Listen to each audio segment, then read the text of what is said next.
नमस्कार साथियों, मैं एसके सर स्वागत करता हूं आपके अपने YouTube चैनल प्रथम प्रयास क्लासेस में। कैसे हैं आप लोग? कुछ व्यक्तिगत काम आ गया था मुझे, कुछ व्यक्तिगत कारण से, इसलिए 2-4 क्लासेस नहीं हो पाई हैं। आज हम लोग टीजीटी सन 2005 का पेपर जो है सॉल्व पेपर हल करेंगे। फिर से उसको हल किया जाएगा। जो आप लोगों ने हल किया हुआ है, सॉल्व किया है, उससे इतर कुछ नई चीजें देखने को मिलेंगी।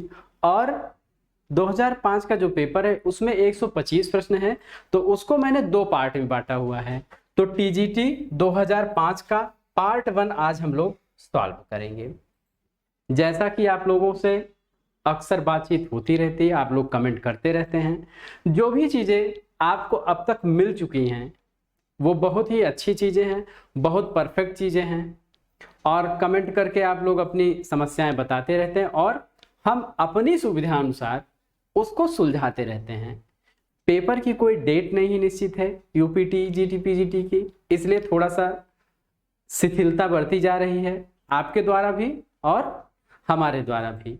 लेकिन जो भी पुराने वीडियो पड़े हुए हैं उसको आप रेगुलर देखते रहेंगे, उससे जो भी नई चीजें सीखने को मिल रही हैं, जो भी आपके पास नोट्स हैं या फिर कोई किसी पुस्तक से आपने पढ़ रखा है, कोई गाइड है आपके पास, तो वहां पे जाके उस पेज पे आप उसको ऐड कर देंगे या फिर अलग से आप एक नोट्स बनाते हुए चलेंगे। तो इसी सूचना के साथ साथियों हम लोग शुरू करते हैं आज की अपनी क्लास। एक बात और, आप लोग जो है वीडियो के नीचे जो है डिस्क्रिप्शन में जा करके टेलीग्राम ग्रुप से जुड़ जाइए। उससे ये फायदा होगा कि वहां कोई भी सूचना जाएगी, कोई मैटर भेजा जाएगा, कोई वीडियो भेजा जाएगा या अन्य कोई सामग्री भेजी जा रही है, तो आपके पास उसकी सूचना तुरंत मिल जाएगी। तो सभी लोग टेलीग्राम ग्रुप से जुड़ जाइए। तो एक कुछ पंक्तियां हैं केदारनाथ अग्रवाल की, बड़ी ही प्रेरणादायी पंक्तियां हैं और प्रगतिवादी पंक्तियां हैं। जो जीवन की धूल चाटकर बड़ा हुआ है, बिल्कुल आप लोग जो संघर्ष कर रहे हैं उन्हीं को लेकर के उसी संघर्ष को व्याख्यायित करती हुई ये पंक्तियां हैं कि जो जीवन की धूल चाटकर बड़ा हुआ है, तूफानों से लड़ा और फिर खड़ा हुआ है, जिसने सोने को खोदा लोहा मोड़ा है, जो रवि के रथ का घोड़ा है, वह जन मारे नहीं मरेगा नहीं मरेगा। केदारनाथ अग्रवाल की बड़ी ही शानदार पंक्तियां हैं ये। और किसी भी परिस्थिति में हमें आगे बढ़ने के लिए और सफल होने के लिए यह पंक्तियां प्रेरणा देती हैं। और आपके एग्जाम के दृष्टिकोण से जिस तरीके से पेपर बनाए जा रहे हैं, जिस दृष्टिकोण को रखकर, उस हिसाब से ये पंक्तियां बड़ी ही महत्वपूर्ण साबित होने वाली हैं। क्योंकि जितनी भी प्रेरणादायक पंक्तियां आपको बताई जाएंगी वो सब आपके सिलेबस होगी और आपके एग्जाम में आने वाली होगी। तो प्रश्नमाला की आज की श्रृंखला में हम लोग टीजीटी 2005 का पेपर सॉल्व करने जा रहे हैं। देखते हैं पहला प्रश्न क्या है। निम्नलिखित में से संत काव्य परंपरा के अंतर्गत न आने वाले कवि का नाम। आपसे पूछा जा रहा है कि निम्नलिखित कवियों में से संत काव्य परंपरा के अंतर्गत कौन सा कवि नहीं आता है? कबीर, दादू दयाल, नानक या फिर नंददास। कबीर, दादू दयाल, नानक या फिर नंददास, इसमें सही उत्तर क्या होगा? तो साथियों इसका सही उत्तर होगा नंददास। क्या होगा? नंददास। ध्यान दीजिएगा, नंददास जो हैं यह कृष्ण काव्य धारा में आते हैं और अष्टछाप कवियों में अंतिम कवि के रूप में जाने जाते हैं। इनके गुरु हैं विठलनाथ। ठीक है, आगे बढ़ते हैं हम लोग। शिवा बावनी के रचनाकार हैं। शिवा बावनी किसकी रचना है? रत्नाकर, भूषण, ठाकुर या फिर आलम।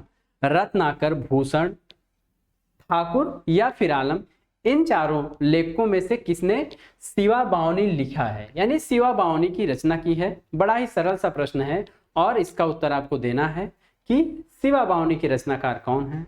और ये सारे जो लेखक हैं, ये सारे कवि जो हैं ये रीतिकाल के हैं। तो इसका सही उत्तर होगा भूषण।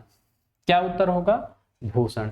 जैसे जब भी कोई प्रश्न आए आपके सामने 4 विकल्प हों, तो आप सोचिए कि आलम ने कौन सी रचना लिखी, रत्नाकर ने कौन सी रचना लिखी, ठाकुर ने कौन सी रचना लिखी। यानी जब भी आप कोई प्रैक्टिस सेट हल करने वाले हैं, तो आपको यह काम करना है कि बिल्कुल ठहराव लेकर के धीरे धीरे उन प्रश्नों को आप हल करेंगे और चारों विकल्पों पर ध्यान देते हुए चलेंगे।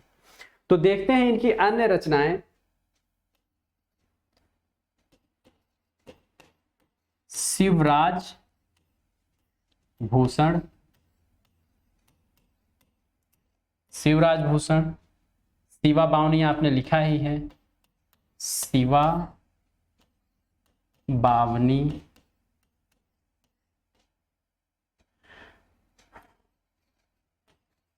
छत्रसाल दशक,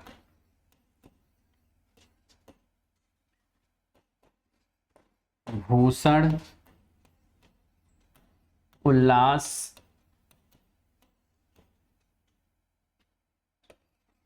दूषण उल्लास और भूषण हजारा, भूषण हजारा।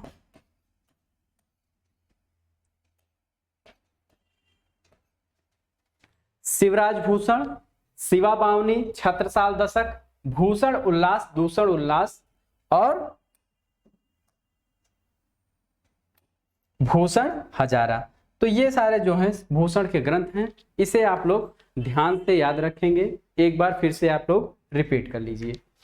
निम्नांकित में से कौन से कथाकार नहीं है, यानी इसमें कौन कथाकार नहीं है, कथा लेखक नहीं है, ये आपसे पूछा जा रहा है। कृष्णा सोबती, ममता कालिया, निर्मला जैन या फिर मृणाल पांडे। यानी ये महिला लेखिकाएं जो हैं, इसमें कौन कथाकार नहीं है। कथा का मतलब क्या होता है? सबसे पहले ये समझिए, कहानी और उपन्यास के सम्मिलित रूप को कथा कहा जाता है या फिर कथा साहित्य कहा जाता है। अब देखते हैं इसमें कौन ऐसा लेखक है, यानी कौन ऐसी लेखिका है जिसने कथा साहित्य का प्रणयन नहीं किया है। तो इसका सही उत्तर होगा निर्मला जैन। क्या सही उत्तर होगा? निर्मला जैन। कथाकार न होकर के ये क्या है? आलोचक हैं, आलोचक। ठीक है। इनकी एक आत्मकथा है, बड़ी ही प्रसिद्ध हुई है, जमाने में हम, जमाने में हम। यह इनकी आत्मकथा है, आत्मकथा। तो अगर यह प्रश्न आता है कि निम्नांकित में से कौन सा कथाकार नहीं है, तो आप समझ जाइए कि निर्मला जैन जो हैं ये आलोचक हैं और इनकी एक आत्मकथा भी है जिसका नाम है जमाने में हम। जो भी बातें इंपॉर्टेंट रहती हैं मैं उसको बीच बीच में व्याख्यायित करता चलता हूं, आपको परेशान होने की बिल्कुल जरूरत नहीं है। कामायनी को छायावाद का उपनिषद किसने कहा? एक महत्वपूर्ण क्वेश्चन यानी प्रश्न, और आपसे पूछा जाने वाला प्रश्न है कि कामायनी को छायावाद का उपनिषद किसने कहा है? डॉक्टर नगेंद्र ने, मुक्तिबोध ने या डॉक्टर इलाचंद मदान ने, इंद्रनाथ मदान ने, सॉरी, डॉक्टर इंद्रनाथ मदान ने या फिर शांतिप्रिय द्विवेदी। इसमें कौन है जिसने कामायनी को छायावाद का उपनिषद कहा है? तो इसका सही उत्तर होगा शांतिप्रिय द्विवेदी ने कामायनी को छायावाद का उपनिषद कहा है। आगे बढ़ते हैं हम लोग। निठल्ले की डायरी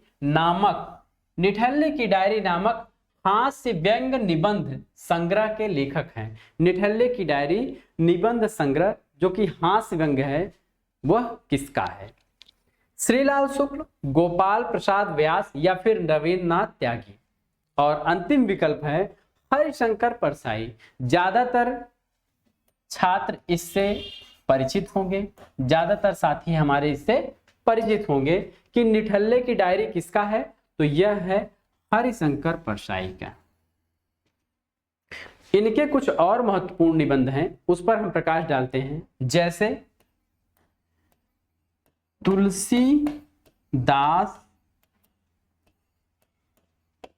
चंदन घिसै, तुलसीदास चंदन घिसै। प्रेमचंद के फटे जूते, प्रेमचंद के फटे जूते। ठीक है। और एक है आवारा भीड़ के खतरे, आवारा भीड़ के खतरे। सदाचार का ताबीज, सदाचार का ताबीज।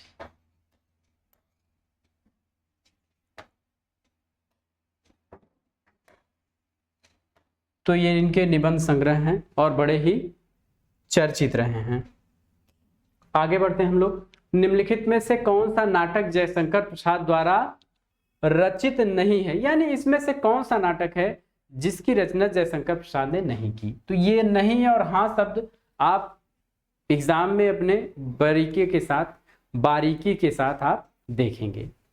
चंद्रगुप्त, स्कंदगुप्त, चंद्रगुप्त, करबला या फिर ध्रुव स्वामिनी, इसमें से कौन सा ऐसा नाटक है जिसकी रचना जयशंकर प्रसाद जी ने नहीं की थी, यही आपको बताना है। तो इसका सही उत्तर होगा करबला। करबला किसका नाटक है? तो करबला प्रेमचंद का नाटक है। किसका है? प्रेमचंद।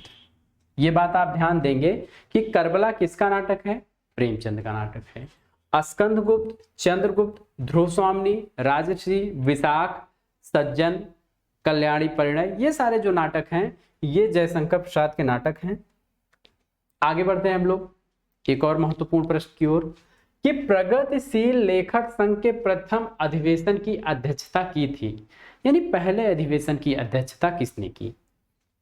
प्रगतिशील लेखक संघ के प्रथम अधिवेशन की अध्यक्षता किसने की? प्रेमचंद ने, नागार्जुन ने, राही मासूम रजा ने, सूर्यकांत त्रिपाठी निराला ने। तो ध्यान दीजिएगा, प्रगतिशील लेखक संघ का पहला अधिवेशन 1936 ईस्वी में लखनऊ में। कहां हुआ? लखनऊ में। प्रगतिशील लेखक संघ का प्रथम अधिवेशन 1936 ईस्वी में लखनऊ में हुआ और अध्यक्षता किसने की? तो अध्यक्षता मुंशी प्रेमचंद ने की थी। किसने की थी? प्रेमचंद ने की। इसी बात को आपको ध्यान में रखना था। दृग उर्झत टूटत कुटुंब, जुरत चतुर चित प्रीत, परित गांठ दुर्जन हिये, दई नहीं यह रीत में कौन सा अलंकार है? यहां आपसे अलंकार पूछा जा रहा है कि दृग उर्झत टूटत कुटुंब, जुरत चतुर चित प्रीत, परत गांठ दुर्जन हिये, नई दई यह रीत। निदर्शन, दृष्टांत, असंगत या फिर विभावना। इसमें सही उत्तर क्या होगा? आप लोग सही उत्तर बताइए। बिल्कुल सरल सा है, कई बार पूछा गया है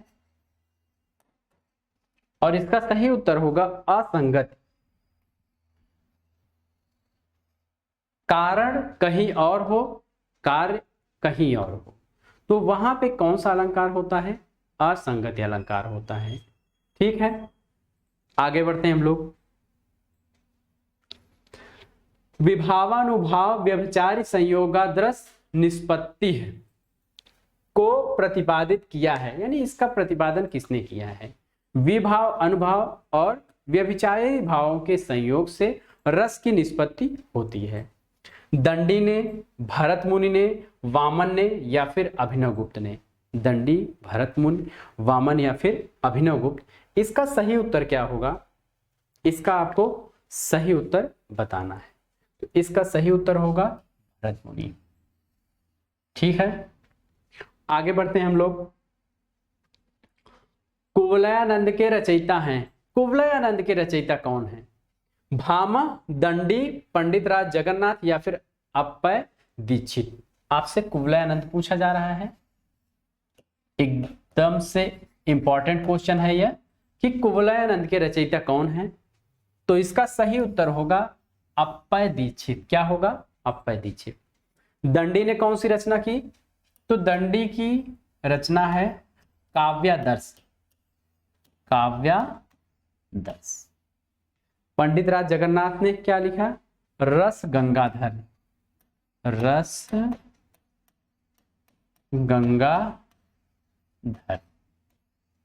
भामा का है, तो भामा का है काव्यालंकार। काव्यालंकार।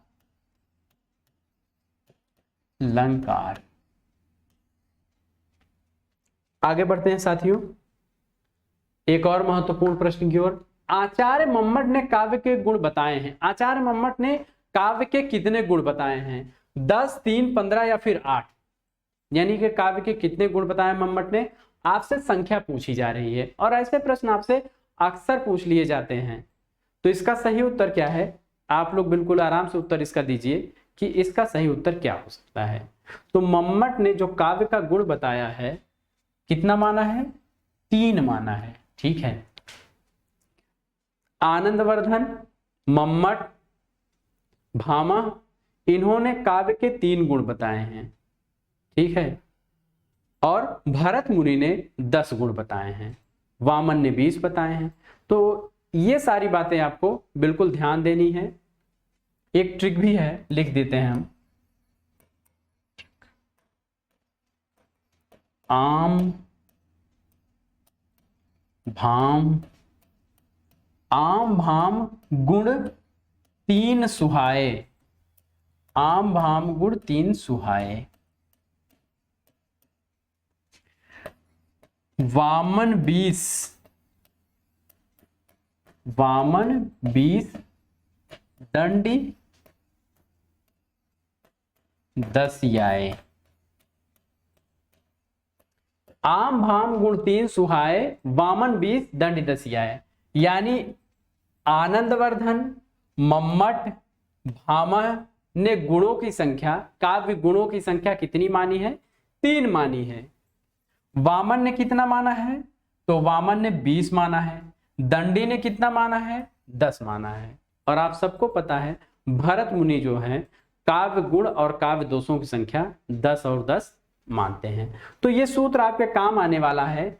आ से आनंदवर्धन, मा से मम्मट, भाम से भामा, गुण 3 सुहाए, यानी 3 गुण माने हैं।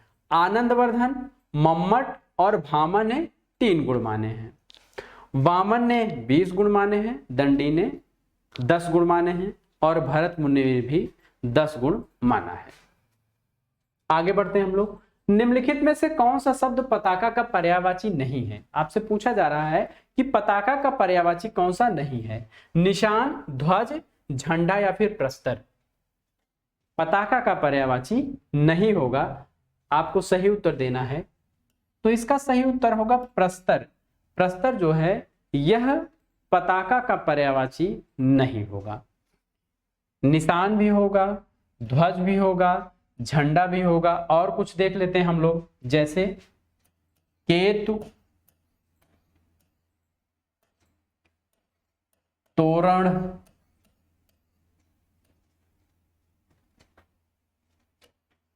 ध्वजा, केतु, तोरण, ध्वजा, झंडा, झंडी, ये सब जो है पताका के पर्यायवाची हैं। इसे आप लोग ध्यान देंगे। प्रस्तर का मतलब होता है पत्थर। क्या होता है? प्रस्तर का मतलब होता है पत्थर, यानी प्रस्तर जो है वह पत्थर का पर्यायवाची होगा। निम्नलिखित में से कौन सा शब्द तत्सम रूप है? यानी आपसे तत्सम पूछा जा रहा है कि इसमें से तत्सम कौन सा है? अंधकार, अंधियारा, अंधेरा या फिर रात? अंधकार, अंधियारा, अंधेरा या फिर रात, इसमें तत्सम आपसे पूछा जा रहा है कि तत्सम कौन सा है। तो इसका सही उत्तर होगा अंधेरा जो है तत्सम है, अंधकार, अंधियारा और रात तद्भव शब्द हैं। ठीक है, आगे बढ़ते हैं हम लोग। हिंदी साहित्य के इतिहास ग्रंथ, हिंदी साहित्य के इतिहास ग्रंथ, हिंदी साहित्य विमर्श, मोस्ट इंपॉर्टेंट हिंदी साहित्य के इतिहास ग्रंथ हिंदी साहित्य विमर्श के लेखक, आपसे हिंदी साहित्य विमर्श का लेखक पूछा जा रहा है। वियोगी हरि, सूर्यकांत शास्त्री, डॉक्टर हजारी प्रसाद द्विवेदी या फिर पद्मलाल पुन्नालाल बख्शी। इसमें सही उत्तर आपको चुनना है कि इसका सही उत्तर क्या हो सकता है कि हिंदी साहित्य विमर्श के लेखक कौन है। तो इसका सही उत्तर होगा पद्मलाल पुन्नालाल बख्शी जो है इसका बिल्कुल सही उत्तर होगा। ठीक है, अब एक एक करके देखते हैं कि इन्होंने कौन सा महत्वपूर्ण इतिहास ग्रंथ लिखा है। वियोगी हरि का है ब्रज माधुरी सार। क्या है? ब्रज माधुरी सार जो है यह वियोगी हरि का हिंदी साहित्य का इतिहास ग्रंथ है। ठीक, यानी इतिहास ग्रंथ है। हजारी प्रसाद द्विवेदी ने क्या लिखा? हिंदी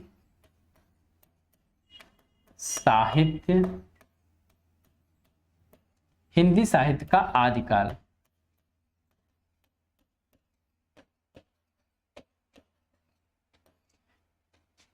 सूर्यकांत शास्त्री ने क्या लिखा?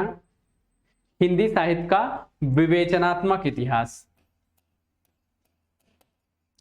हिंदी साहित्य का विवेचनात्मक इतिहास।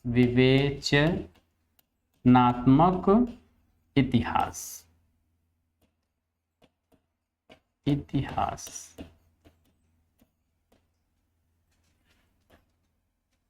ठीक है साथियों, आगे बढ़ते हैं। और ये चारों विकल्प बड़े ही महत्वपूर्ण है, इसे आप ध्यान में रखेंगे कि वियोगी हरि ने कौन सा ग्रंथ लिखा? ब्रज माधुरी सार। आपसे सीधा पूछा जा सकता है कि ब्रज माधुरी सार की रचना किसने की, या फिर पूछा जा सकता है हिंदी साहित्य का विवेचनात्मक इतिहास किसने लिखा? सूर्यकांत शास्त्री। हिंदी साहित्य का आदिकाल डॉक्टर हजारी प्रसाद द्विवेदी। पद्मलाल पुन्नालाल बख्शी ने क्या लिखा? तो हिंदी साहित्य विमर्श। आगे बढ़ते हैं। धूमिल को किस काव्यकृत पर साहित्य अकादमी पुरस्कार मिला है? यानी कौन सी रचना है जिस पर धूमिल को साहित्य अकादमी पुरस्कार मिला है? कल सुनना मुझे, सुदामा पांडे का प्रजातंत्र, संसद से सड़क तक, या फिर किसी पर नहीं। तो ये तीनों रचनाएं सबसे पहले हम ध्यान देंगे, ये सुदामा पांडे धूमिल की हैं। और कल सुनना मुझे के लिए इनको क्या मिला था? साहित्य अकादमी पुरस्कार। कल सुनना मुझे के लिए इनको साहित्य अकादमी पुरस्कार मिला हुआ है। आगे बढ़ते हैं। छायावाद शब्द का सर्वप्रथम प्रयोग किस आलोचक ने किया था? छायावाद शब्द का सबसे पहले प्रयोग किसने किया? मुकुटधर पांडे, आचार्य रामचंद्र शुक्ल, हजारी प्रसाद द्विवेदी या फिर नामवर सिंह। इसमें कौन है जिसने छायावाद शब्द का सबसे पहले प्रयोग किया? इंपॉर्टेंट क्वेश्चन है ये। मुकुटधर पांडे, आचार्य रामचंद्र शुक्ल, हजारी प्रसाद द्विवेदी या फिर नामवर सिंह। इसका सही उत्तर होगा मुकुटधर पांडे। क्या होगा? मुकुटधर पांडे। इन्होंने ही 1920 ईस्वी में सर्वप्रथम शारदा पत्रिका, किसमें? शारदा पत्रिका, या यही आपको मिल सकता है श्री शारदा पत्रिका में। श्री शारदा पत्रिका में जो है सबसे पहले छायावाद शब्द का प्रयोग किया था।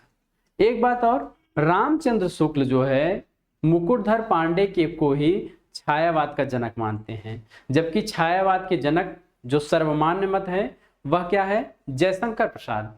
छायावाद का जनक किसे माना जाता है? जयशंकर प्रसाद को माना जाता है। तो ये दोनों अंतर आप ध्यान रखेंगे। और दोनों प्रश्न आ चुके हैं कि रामचंद्र शुक्ल ने छायावाद का जनक किसे माना है?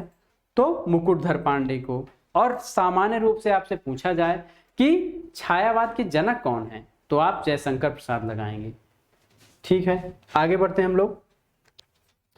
केशव कहीं न जाए का कहिए, केशव कहीं न जाए का कहिए, यह पंक्ति किस रचनाकार की है? यह पंक्ति किस रचनाकार की है? कबीर, रहीम, केशव, तुलसी। कबीर, रहीम, केशव, तुलसी। इसका सही उत्तर आपको बताना है। इसका सही उत्तर होगा तुलसी।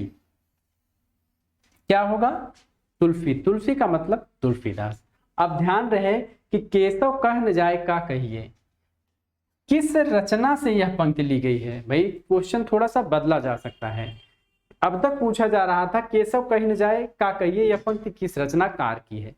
अब आपसे पूछा जाएगा कि किस रचना से ली गई है, तो इसका सही उत्तर होगा विनय पत्रिका। क्या उत्तर होगा? विनय पत्रिका। विनय पत्रिका किसकी रचना है? तो यह तुलसीदास की रचना है। तो ये महत्वपूर्ण है, इसे आप ध्यान में रखेंगे। गद्य पद्य मिश्रित काव्य को कहते हैं, गद्य पद्य मिश्रित, खंड काव्य, नाट्य काव्य, नाट्य काव्य होना चाहिए, नाट्य काव्य, चंपू काव्य या फिर मुक्तक काव्य। इसका सही उत्तर क्या होगा कि गद्य और पद्य मिश्रित काव्य को क्या कहेंगे? तो ध्यान रहे गद्य और पद्य मिश्रित काव्य को चंपू काव्य कहा जाता है। ठीक है, क्या कहा जाता है? चंपू काव्य। आगे बढ़ते हैं। जगत शब्द के चतुर्थी एक वचन का रूप है। चतुर्थी एक वचन का रूप आपसे पूछा जा रहा है कि जगत शब्द के चतुर्थी एक वचन का रूप क्या है? जगते, जगतः, जगतो या जगदभ्य। इसका सही उत्तर आपको बताना है। तो बड़ा ही सरल सा प्रश्न है, इसका सही उत्तर होगा जगते। क्या होगा? जगते इसका सही उत्तर होगा। आगे बढ़ते हैं हम लोग। कलई खुलना मुहावरे का सही अर्थ है। कलई खुलना, रंग उतर जाना, सच्चाई का पता लगना, भेद प्रकट होना या फिर चमक का गायब होना। इसमें सही उत्तर क्या होगा कि कलई खुलना। तो इसका सही उत्तर होगा भेद प्रकट होना। क्या होगा? भेद का प्रकट हो जाना। आगे बढ़ते हैं हम लोग। कृष्ण काव्यधारा के प्रवर्तक हैं। कृष्ण काव्यधारा के प्रवर्तक हैं, यानी कि जो हम काव्यधारा पढ़ते हैं, कृष्ण काव्यधारा जो पढ़ते हैं उसके प्रवर्तक पूछा जा रहा है। वेरी इंपॉर्टेंट क्वेश्चन, ये बड़ा ही महत्वपूर्ण प्रश्न है। सूरदास, स्वामी वल्लभाचार्य, नाभादास या फिर चैतन्य महाप्रभु, इसमें किसने कृष्ण काव्यधारा का प्रवर्तन किया? इसका सही उत्तर होगा स्वामी वल्लभाचार्य ने कृष्ण काव्यधारा का प्रवर्तन किया, यानी ये कृष्ण काव्यधारा के प्रवर्तक माने जाते हैं। तार सप्तक का प्रकाशन वर्ष। तार सप्तक का प्रकाशन वर्ष आपसे पूछा जा रहा है। सन 1940 ईस्वी, सन 1943 ईस्वी, सन 1955 ईस्वी या फिर सन 1958 ईस्वी। बड़ा ही सरल सा प्रश्न है कि तार सप्तक का प्रकाशन वर्ष है। तार सप्तक का प्रकाशन किसने किया अगर ये पूछा जाए, तो इसका सही उत्तर होगा अज्ञेय। क्या होगा? अज्ञेय। चलिए, अब तक आप लोग उत्तर दे चुके होंगे। सही उत्तर होगा 1943 ईस्वी। क्या उत्तर होगा? 1943 ईस्वी इसका सही उत्तर होगा। दूसरा सप्तक अगर आपसे पूछा जाए, दूसरा सप्तक, तो इसका प्रकाशन वर्ष क्या होगा? 1951 ईस्वी। तीसरा सप्तक, तीसरा सप्तक अगर आपसे पूछा जाए 1959 ईस्वी। चौथा सप्तक अगर आपसे पूछा जाए, चौथा सप्तक, इसका सही उत्तर होगा 1979 ईस्वी। ठीक है, तार सप्तक के जो कवि हैं, चारों तार सप्तक के, उनकी ट्रिक्स आपको दी जाएगी। थोड़ा सा आप लोग धैर्य रखिए, क्योंकि आप लोग भी तब तक ट्रिक्स बनाने का प्रयास करते रहिए। हो सकता है कुछ अच्छी चीजें निकल कर आएंगी, तो तार सप्तक की ट्रिक्स भी आप लोगों को जल्दी से जल्दी मिल जाएगी। ठीक है, आगे बढ़ते हैं हम लोग। मुझे चाँद चाहिए उपन्यास के लेखक हैं। मुझे चाँद चाहिए उपन्यास के लेखक हैं, तो देखते हैं। विक्रम सेठ, सुरेंद्र वर्मा, रांगे राघव या फिर अरुंधति राय। तो मुझे चाँद चाहिए, सभी लोग परिचित हैं इस प्रश्न से, तो इसका सही उत्तर होगा सुरेंद्र वर्मा। ठीक है, क्या उत्तर होगा? सुरेंद्र वर्मा। आगे बढ़ते हैं। टोपी शुक्ला के लेखक हैं? टोपी शुक्ला के लेखक हैं श्रीलाल शुक्ल, राही मासूम रजा, मोहन राकेश या फिर मन्नू भंडारी। सबसे पहले देखते हैं विधा कौन सी है। तो टोपी शुक्ला कौन सी विधा है? उपन्यास। तो इसका सही उत्तर होगा राही मासूम रजा। ठीक है, देखते हैं इनके अन्य उपन्यास क्या है। दिल एक सादा कागज, कटरा बी आरजू, नीम का पेड़, नीम का पेड़। तो ये इनके महत्वपूर्ण उपन्यास है। टोपी शुक्ला, दिल एक सादा कागज, कटरा बी आरजू, नीम का पेड़। ठीक है, आगे बढ़ते हैं हम लोग। इत्यादि शब्द का सही संधि विच्छेद होगा। इत्यादि शब्द का आपसे संधि विच्छेद पूछा जा रहा है। इति धन आदि, इत्य धन आदि, इत धन यादि या फिर इत धन आदि। इसका सही उत्तर बताइए आप लोग कि इत्यादि शब्द का सही संधि विच्छेद क्या होगा। तो इसका सही उत्तर होगा इति धन आदि। क्या होगा? इति धन आदि। और यहां पे कौन सी संधि हो रही है? तो यण स्वर संधि, यण स्वर संधि। ठीक है साथियों, आगे बढ़ रहे हैं हम लोग अगले प्रश्न की ओर। मत शब्द के षष्ठी एक वचन का रूप है। मत शब्द के षष्ठी एक वचन का रूप क्या है? मत्या, मत्याह, मतयः, मतये। इसमें सही उत्तर क्या होगा कि षष्ठी एक वचन का आपसे रूप पूछा जा रहा है। तो इसका सही उत्तर क्या हो सकता है? तो इसका सही उत्तर होगा मत्याह। षष्ठी एक वचन, मत शब्द के षष्ठी एक वचन का रूप क्या है? तो सही उत्तर होगा मत्याह। अवधि किस उपभाषा वर्ग की बोली है? अवधि किस उपभाषा वर्ग की बोली है? पश्चिमी हिंदी, पूर्वी हिंदी, बिहारी या फिर राजस्थानी। इसमें सही उत्तर आपको बताना है कि इसका सही उत्तर क्या होगा। तो अवधि जो है वह पूर्वी हिंदी उपभाषा की बोली है। अवधी, बघेली और छत्तीसगढ़ी। इसमें तीन मुख्य बोलियां आती हैं, अवधी, बघेली और छत्तीसगढ़ी। निम्नलिखित में से कौन सा वीरगाथा काल की रचना नहीं है? देखिए, नहीं शब्द को आप हमेशा ध्यान रखेंगे कि वीरगाथा काल की रचना कौन सी नहीं है। संदेश राशक, जय मयंक जस चंद्रिका, आलखंड या फिर चैतन्य महाप्रभु। सही उत्तर आप लोग दीजिए।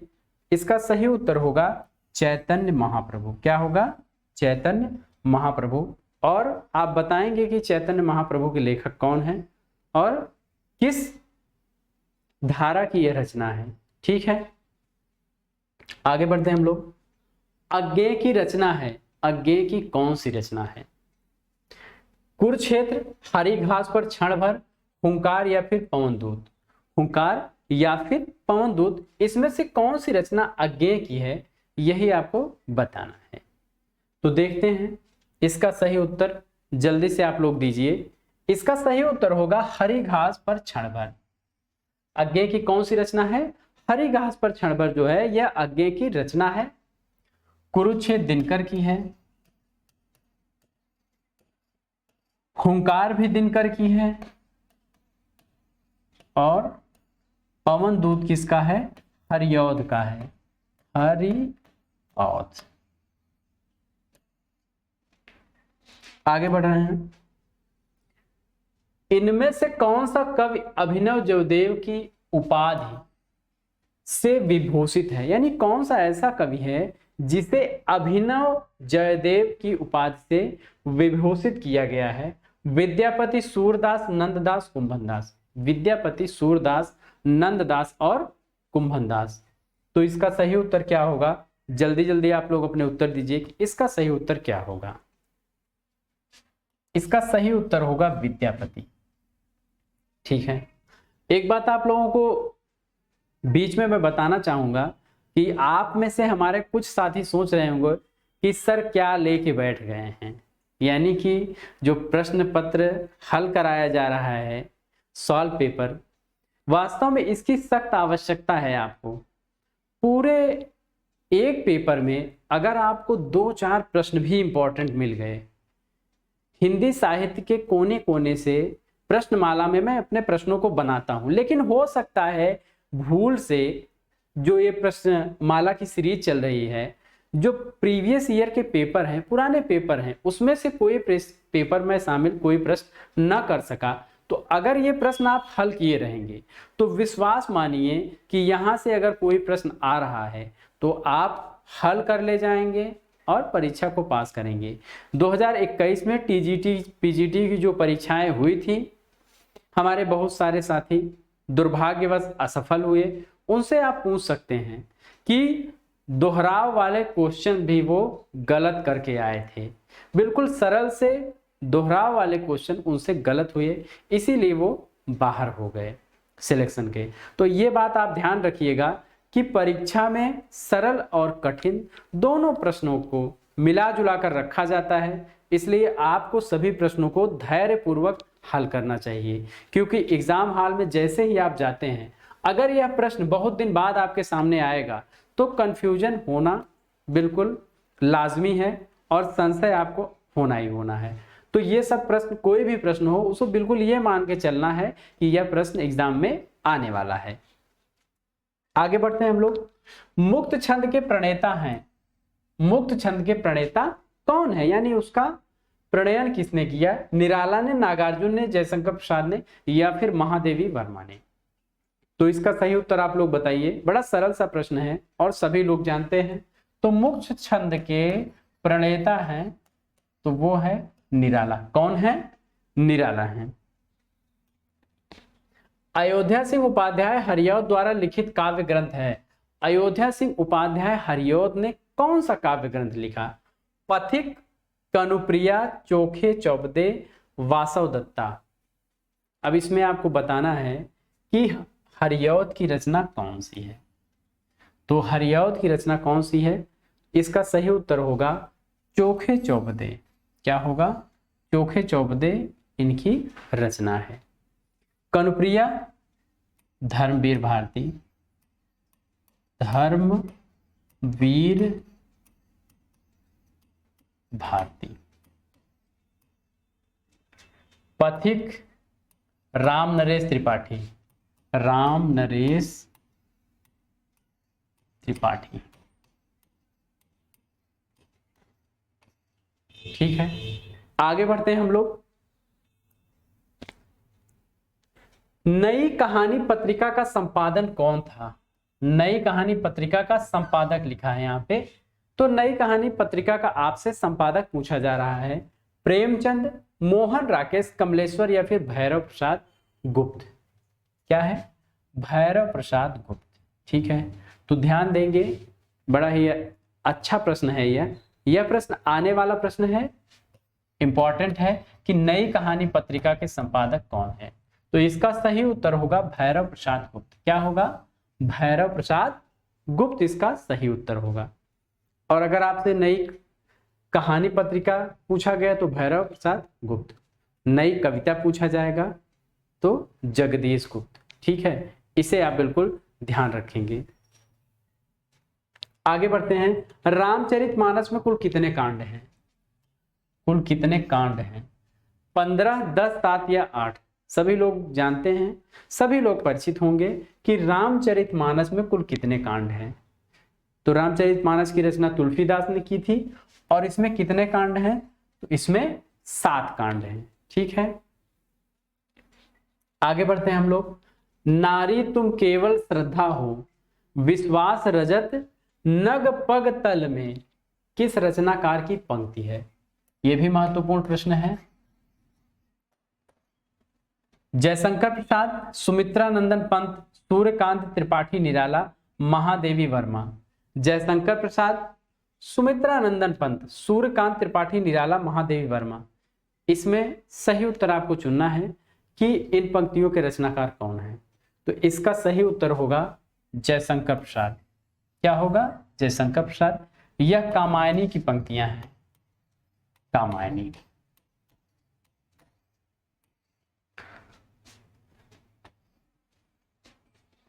आगे बढ़ते हैं साथियों। निम्नलिखित में से किस शब्द में उपसर्ग है? अब इसमें कोई एक शब्द है जिसमें उपसर्ग लगा है और 3 विकल्प ऐसे हैं जिसमें उपसर्ग नहीं, यानी उपसर्ग रहित हैं। लालिमा, पराजय, दशक, कारीगर। लालिमा, पराजय, दशक, कारीगर। यही आपको बताना है कि इसका सही उत्तर क्या होगा। तो इसका सही उत्तर होगा पराजय। क्या होगा? पराजय। इसमें उपसर्ग लगा हुआ है। ठीक है, आगे बढ़ते हैं हम लोग। राम शब्द का तृतीय रूप है। राम शब्द का तृतीय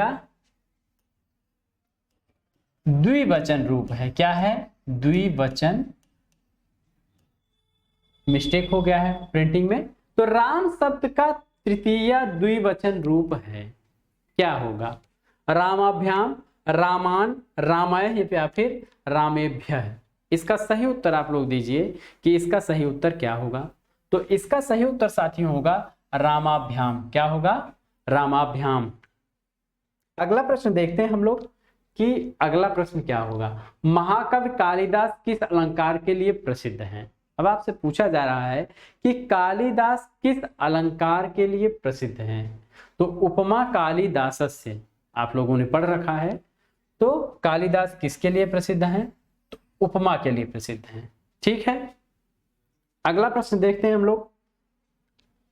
सूरदास किस उपन्यास का पात्र है? यानी इनमें से जो उपन्यास दिए गए हैं, रंगभूमि, कर्मभूमि, गमन या फिर मानस का हंस, इसमें से किसका पात्र सूरदास है? तो साथियों सूरदास जो है यह रंगभूमि का पात्र है। किसका पात्र है? रंगभूमि। और रंगभूमि किसकी रचना है? प्रेमचंद की है। प्रेमचंद। रंगभूमि भी प्रेमचंद का है, कर्मभूमि भी है और गबन भी जो है प्रेमचंद की रचना है। मानस का हंस यह किसकी रचना है? अमृतलाल नागर। अमृतलाल नागर। ठीक है, ये सारे जो ग्रंथ हैं ये सब उपन्यास हैं। आगे बढ़ते हैं हम लोग। सूची का मिलान सूची 2 से कीजिए। सूची 1 का मिलान सूची 2 से करना है, यानी एक तरफ कवि हैं और दूसरी तरफ उनकी रचनाएं हैं। तो थोड़ा सा छोटा लिखा है, 1 पेज में लाना था, इस पे ध्यान देंगे। बीसल देव रासो, पृथ्वीराज रासो, परमाल रासो, खुमार रासो, जगनेक, नरपतिनाल, दलपत विजय और चंद्रबरदाई, सभी लोग परिचित हैं सारे कवियों से, सारे रचनाओं से। तो बीसल देव रासो की रचना किसने की थी? तो बीसल देव रासो की रचना नरपति नाल ने की थी। किसने की? नरपति नाल ने की। परमाल रासो जगनिक, पृथ्वीराज रासो चंद्रबरदाई, खुमार रासो दलपति विजय। यानी कौन सा विकल्प मिल रहा है? तो यहाँ पे बी विकल्प सही होगा। क्या होगा? बी विकल्प। ठीक है, आगे बढ़ते हैं हम लोग। हानूस नाटक के रचनाकार हैं। हानूस नाटक किसने लिखा है?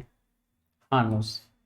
कुसुम कुमार, रमेश बख्शी, भीष्म साहनी या फिर मोहन राकेश, इसमें किसने जो है हानूस नाटक की रचना की, ये आपको बताना है।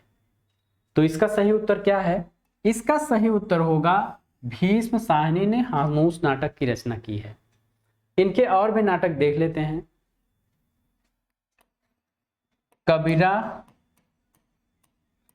कबीरा खड़ा बाजार में, कबीरा खड़ा बाजार,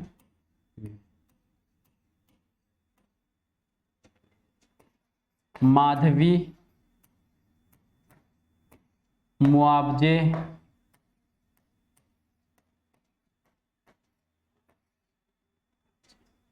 ठीक है, और रंग दे बसंती चोला।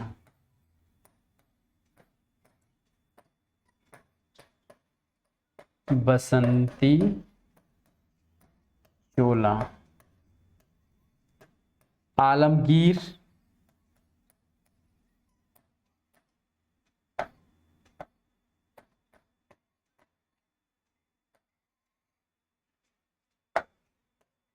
मुआवजे, ठीक है। आगे बढ़ते हैं हम लोग, एक और प्रश्न देखते हैं। आदिकाल के लिए बीज वपन काल नामकरण किसने किया है? ठीक है, बीज वपन काल, यहां पे वर्तनी दोष हो रहा है, इसको फिर से एक बार देखते हैं। मुआवजे, ठीक। आगे बढ़ते हैं हम लोग। आदिकाल के लिए बीज वपन काल नामकरण किसने किया? राहुल सांकृत्यायन, डॉक्टर नगेंद्र, महावीर प्रसाद द्विवेदी या फिर हजारी प्रसाद द्विवेदी? इसका सही उत्तर क्या होगा? आप लोग इसका सही उत्तर देंगे कि बीज वपन काल, ठीक है। राहुल सांकृत्यायन, डॉक्टर नगेंद्र, महावीर प्रसाद द्विवेदी या फिर हजारी प्रसाद द्विवेदी? तो इसका सही उत्तर होगा महावीर प्रसाद द्विवेदी ने आदिकाल के लिए बीज वपन काल नामकरण किया था। आगे बढ़ते हैं हम लोग। संसद से सड़क तक के रचनाकार हैं। देखिए फिर से प्रश्न एक आ गया धूमिल से कि संसद से सड़क तक के रचनाकार कौन है? मुक्तिबोध, धूमिल, सर्वेश्वर दयाल सक्सेना या फिर लीलाधर जगुड़ी? इसका सही उत्तर आपको देना है कि इसके सही उत्तर क्या होगा। तो इसका सही उत्तर होगा धूमिल। आपसे पूछा भी जा सकता है कि धूमिल का वास्तविक नाम क्या है, तो सुदामा पांडे इनका वास्तविक नाम था, सुदामा पांडे धूमिल। आगे बढ़ते हैं हम लोग।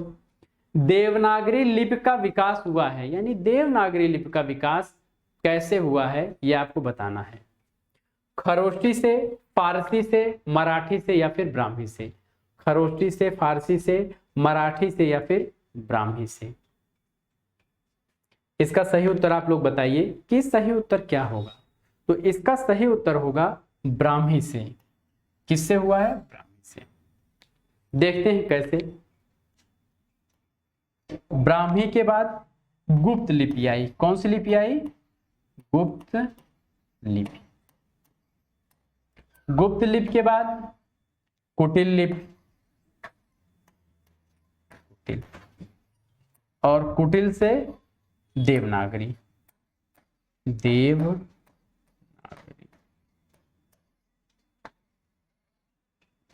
ठीक है, आगे बढ़ते हैं हम लोग।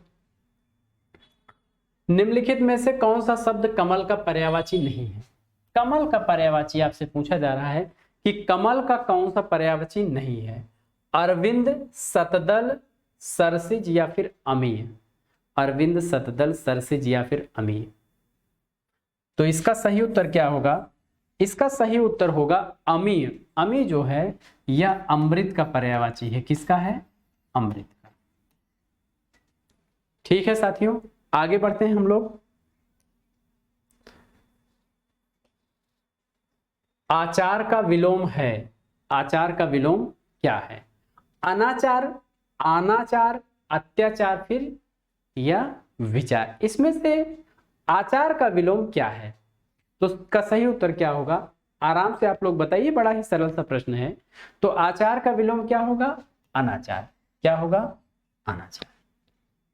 आगे बढ़ते हैं हम लोग। जिसकी आशा न की गई हो, जिसकी आशा न की गई हो उसे कहा जाता है। तो उसे क्या कहा जाता है जिसकी आशा न की गई हो? निराशा, अप्रत्याशित, उपेक्षा या फिर असंभव? निराशा, अप्रत्याशित, उपेक्षा या फिर असंभव? जिसकी आशा न की गई हो तो उसे कहते हैं अप्रत्याशित। क्या कहेंगे? अप्रत्याशित कहेंगे। ठीक है, आगे बढ़ते हैं हम लोग। त्रिवेणी में किन तीन महान कवियों की समीक्षा प्रस्तुत की गई है? त्रिवेणी में किसकी समीक्षा प्रस्तुत की गई है? तो कबीर सूर तुलसी, जायसी सूर तुलसी, पंत प्रसाद निराला, केशव बिहारी घनानंद। तो त्रिवेणी की रचना किसने की? तो सबसे पहले देखते हैं रामचंद्र शुक्ल। किसने की है? तो रामचंद्र शुक्ल ने की है। जायसी सूर तुलसी, इन तीन कवियों की समीक्षा किसमें की गई है? त्रिवेणी में की गई है।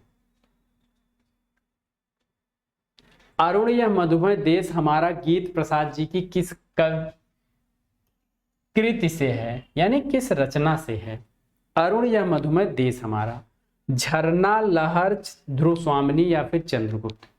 झरना, लहर, ध्रुव स्वामिनी या फिर चंद्रगुप्त। तो सबसे पहले देखते हैं कि झरना और लहर काव्य हैं। क्या है इनके? काव्य। ध्रुव स्वामिनी और चंद्रगुप्त क्या हैं? इनके नाटक हैं। ठीक है, अब देखते हैं कि यह जो पंक्ति है कहां से ली गई है। तो यह चंद्रगुप्त नाटक से लिया गया है। कहां से? चंद्रगुप्त नाटक के रचनाकार कौन है? प्रसाद, यानी जयशंकर प्रसाद जी। अरुण यह मधुमय देश हमारा। और यह गीत जो है किसने गाया है, ऐसा भी प्रश्न आता है कि यह गीत किसके द्वारा गाया गया है। तो कार्नेलिया के द्वारा गाया गया है। किसके द्वारा? कार्नेलिया। ठीक है, आगे बढ़ते हैं हम लोग। सूची 1 का मिलान सूची 2 से कीजिए तथा नीचे दिए गए कूट का उपयोग करते हुए सही उत्तर का चयन करिए। अब यहाँ पे आपको सही उत्तर का चयन करना है। लट लकार, लोट लकार, लंग लकार, लिट लकार, भविष्यत काल, वर्तमान काल, आज्ञार्थक या फिर भूतकाल। तो लट लकार का मतलब होता है, क्या होता है? वर्तमान काल। ठीक है, लोट लकार का मतलब क्या होता है? आज्ञार्थक होता है। ठीक है, लंग लकार का मतलब होता है, क्या होता है? तो लंग लकार का मतलब होता है भूतकाल। और लिट लकार का मतलब क्या होता है? भविष्यकाल। तो इसका सही उत्तर आप लोग देख लीजिए कि सही विकल्प कौन सा होगा। तो इसका सही विकल्प होगा डी। ठीक है साथियों, तो इसे आप लोग याद रखेंगे इसलिए कि अलग से भी पूछा जा सकता है कि लोट लकार कहा जाता है, किसे कहा जाता है? भविष्यकाल, वर्तमान काल, आज्ञार्थक या फिर भूत। या फिर पूछा जाएगा लिट लकार किसे कहा जाता है, या लिट लकार कहते हैं। फिर यही 4 विकल्प आपको मिलेंगे, आज्ञार्थक, भूतकाल, वर्तमान काल, भविष्यकाल। तो इसे आप लोग बिल्कुल बारीकी से याद कर लीजिए। अगला प्रश्न है, कवित्र रत्नाकर। कवित्र रत्नाकर के रचनाकार है जगन्नाथ दास रत्नाकर, सेनापति, घनानंद या फिर अयोध्या सिंह उपाध्याय, हरिऔध। इसका सही उत्तर आप लोग दीजिए कि कवित्र रत्नाकर के रचनाकार हैं। तो इसका सही उत्तर क्या होगा? इसका सही उत्तर होगा सेनापति। क्या होगा? सेनापति। कवित्र रत्नाकर, इनकी एक और रचना है सेनापति की, काव्य कल्प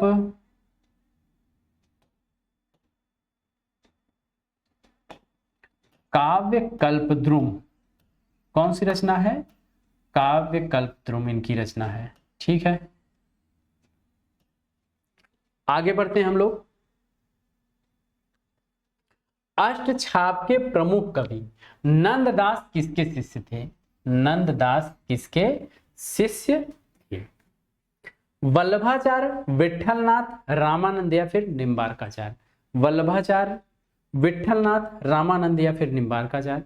इसमें से नंददास किसके शिष्य थे, यही आपको बताना है। तो इसका सही उत्तर होगा विठलनाथ। क्या होगा इसका सही उत्तर? विठलनाथ। और विठलनाथ ने ही 1565 ईस्वी में 1565 ईस्वी में अष्टछाप की स्थापना भी की थी। किसने स्थापना की थी? विठलनाथ ने 1565 ईस्वी में। यह भी बात आपको ध्यान रखनी चाहिए। कबीर वाणी के डिक्टेटर थे। कबीर वाणी के डिक्टेटर थे। यह अभिमत किस आलोचक का है? आपसे पूछा जा रहा है कि किस आलोचक ने कबीर को वाणी का डिक्टेटर कहा? राम कुमार वर्मा, परशुराम चतुर्वेदी, हजारी प्रसाद द्विवेदी या फिर आचार्य रामचंद्र शुक्ल। सही उत्तर क्या होगा इसका कि कबीर वाणी के डिक्टेटर थे? तो इसका सही उत्तर होगा हजारी प्रसाद द्विवेदी। क्या उत्तर होगा? हजारी प्रसाद द्विवेदी। अगला प्रश्न देखते हैं, निम्नलिखित में से कौन सा कथन असत्य है? पंत को प्रकृति का सुकुमार कवि कहा जाता है। पल्लव, पल्लव लिखा है, गलत है। पल्लव पंत की रचना है। लोकायतन महाकाव्य की श्रेणी में आता है। पंत भारतेंदु युग के कवि हैं। तो इसमें आपको गलत यानी असत्य चुनना था। इस बात का जो साथी ध्यान नहीं रखेंगे उनका प्रश्न गलत हो जाए, क्योंकि देखते ही आप बता देंगे कि पंत जो है प्रकृति के सुकुमार कवि हैं। पल्लव पंत की रचना है, यह भी सही है, यानी यह भी सही है, यह भी सही है, यह भी सही है, लोकायतन महाकाव्य की श्रेणी में आता है। अब असत्य कथन क्या है? पंत भारतेंदु युग के कवि नहीं थे, बल्कि छायावादी युग, छायावाद युग के कवि थे। किस युग के थे? छायावाद के थे। अगला प्रश्न हम लोग देखते हैं, रामवृक्ष बेनीपुरी द्वारा लिखित गेहूं और गुलाब में गुलाब किसका प्रतीक है? सुगंध का, कला और संस्कृत का, राजतंत्र का, या फिर पूंजीवाद का? सुगंध, कला और संस्कृत, राजतंत्र या फिर पूंजीवाद? इसका सही उत्तर आप लोग दीजिए कि इसका सही उत्तर क्या होगा। इसका सही उत्तर होगा कला और संस्कृति। महत्वपूर्ण प्रश्न है आप लोगों के लिए। और कला और संस्कृत गुलाब का प्रतीक है। यहां देखिए आप लोग, गुलाब का प्रतीक किसका प्रतीक है? कला संस्कृत का। और गेहूं, गेहूं किसका प्रतीक है? तो गेहूं भूख का प्रतीक है। किसका प्रतीक है? भूख का। इसे आपको बिल्कुल ध्यान रखना था कि कला संस्कृत का प्रतीक गुलाब जो है और गेहूं भूख का प्रतीक है। ठीक है, आगे बढ़ते हैं हम लोग। जिस छंद के प्रथम तथा तृतीय चरण में, पहले और तीसरे चरण में 12-12 मात्राएं, ठीक है, द्वितीय तथा चतुर्थ चरण में 7-7 मात्राएं हों, साथ ही सम चरणों के अंत में जगड़ होता है, वह छंद है मालिनी, बरवय, रोला या फिर इंद्रवज्जा। आपको बताना है, ये लक्षण दिए गए हैं कि तृतीय चरण में 12-12, प्रथम और तृतीय में, दूसरे और चौथे चरण में 7-7 मात्राएं, तो वह कौन सा छंद होगा? तो इसका सही उत्तर क्या होगा? इसका सही उत्तर होगा बरवय छंद। ठीक है, 12-7 करके आप लोग इसको तैयार करते हैं। और अर्ध सम मात्रिक छंद, कैसा छंद है? अर्ध सम मात्रिक छंद है। ठीक है, आगे बढ़ते हैं हम लोग। राजा निर्वंशिया कहानी के लेखक हैं। राजा निर्वंशिया कहानी के लेखक हैं पानु खोलिया, कमलेश्वर, हरिशंकर परसाई या फिर रविंद्र कालिया। तो राजा निर्वंशिया के लेखक कौन है, आपको यह बताना था। इसका सही उत्तर क्या होगा? तो इसका सही उत्तर होगा कमलेश्वर। कमलेश्वर ने राजा निर्वंशिया कहानी लिखी थी। निर्वेद अस्थाई भाव है, निर्वेद अस्थाई भाव है, रौद्र रस का, शांत रस का, करुण रस का या फिर भयानक रस का। निर्वेद जो है अस्थाई भाव है। किसका अस्थाई भाव है, यानी किस रस का अस्थाई भाव है? तो इसका सही उत्तर बताइए। लगभग सभी लोगों को इसका सही उत्तर मालूम होगा। इसका सही उत्तर होगा शांत रस। क्या होगा? शांत रस इसका सही उत्तर होगा। ठीक है, आगे बढ़ते हैं हम लोग। हिंदी भाषा के उद्भव और विकास का सही क्रम, यानी हिंदी भाषा का जो उद्भव और विकास हुआ था उसका सही क्रम आपसे पूछा जा रहा है। संस्कृत, पाली, प्राकृत, अपभ्रंश, सौरसेनी, पश्चिमी हिंदी, खड़ी बोली, या फिर संस्कृत, पाली, अपभ्रंश, पाली, सौरसेनी, पश्चिमी हिंदी, खड़ी बोली, या संस्कृत, पाली, प्राकृत, अपभ्रंश, खड़ी बोली, सौरसेनी, पश्चिमी हिंदी, पाली, प्राकृत, अपभ्रंश, संस्कृत, सौरसेनी, पश्चिमी हिंदी, खड़ी बोली। चारों विकल्पों को पढ़ने का एकमात्र उद्देश्य था कि आप लोग तब तक सारे विकल्पों को देख लें और अपने उत्तर ढूंढ लें कि कौन सा सही उत्तर होगा। तो इसका सही उत्तर क्या होगा? इसका सही उत्तर होगा संस्कृत, पाली, प्राकृत, अपभ्रंश, सौरसेनी, पश्चिमी हिंदी और फिर खड़ी बोली। यही इसके विकास का क्रम है। आगे बढ़ते हैं हम लोग। जिस पर अनुग्रह किया गया हो, जिस पर अनुग्रह किया गया हो, वाक्यांश के लिए एक शब्द, प्रयुक्त एक शब्द, यानी इस वाक्यांश के लिए एक शब्द हम कौन सा प्रयुक्त करते हैं? अनुग्रहित, अनुग्रहित, अनुग्रही या फिर अनुग्रहित? सही उत्तर आप चुनिए कि इसका सही उत्तर क्या होगा। तो इसका सही उत्तर होगा अनुग्रहित। क्या होगा? अनुग्रहित इसका सही उत्तर होगा। ठीक है, आगे बढ़ते हैं हम लोग। चलिए, पता ही नहीं चला समय का कि कब आज की प्रश्नमाला हमारी समाप्त हो गई। कल इसका दूसरा भाग हल कराया जाएगा। साथियों, एक बात आपको बता दें, जितने भी हमारे साथी, चाहे वो ग्रामीण अंचल से हों या सुविधा संपन्न शहरी परिवेश से हों, जो भी साथी इन सारी क्लासेस को धैर्यपूर्वक देख रहे हैं, उनके लिए लाभ ही लाभ होना है। क्योंकि जितने भी प्रश्न आपके पेपर में आएंगे, आप सोचिए जरा, क्या सभी प्रश्न कठिन आएंगे? प्रश्नों की प्रकृति होती है, 125 प्रश्न जो आपसे पूछे जाने वाले हैं, उसमें कई तरीके के प्रश्न होंगे। कुछ प्रश्न सरल होंगे, कुछ कठिन होंगे, 2-4 प्रश्न ऐसे भी हो सकते हैं जिनसे आपका पूर्व परिचय न रहा हो। तो जब आपको प्रश्नमाला हल कराई जाती है और आपको कोई भी प्रश्न सरल लगता है, तो उसे छोड़कर आप आगे नहीं बढ़ेंगे, बल्कि उसके विकल्पों को ध्यान में रखेंगे। जैसा कि मैं बार बार आपसे कह चुका हूं कि विकल्प जो हैं, विकल्प झांकते रहते हैं।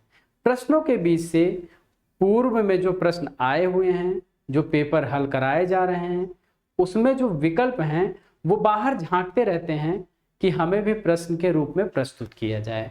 और यही होता भी है कि आगे के कुछ एग्जाम में वही विकल्प आपके सामने प्रश्न का रूप ले लेते हैं।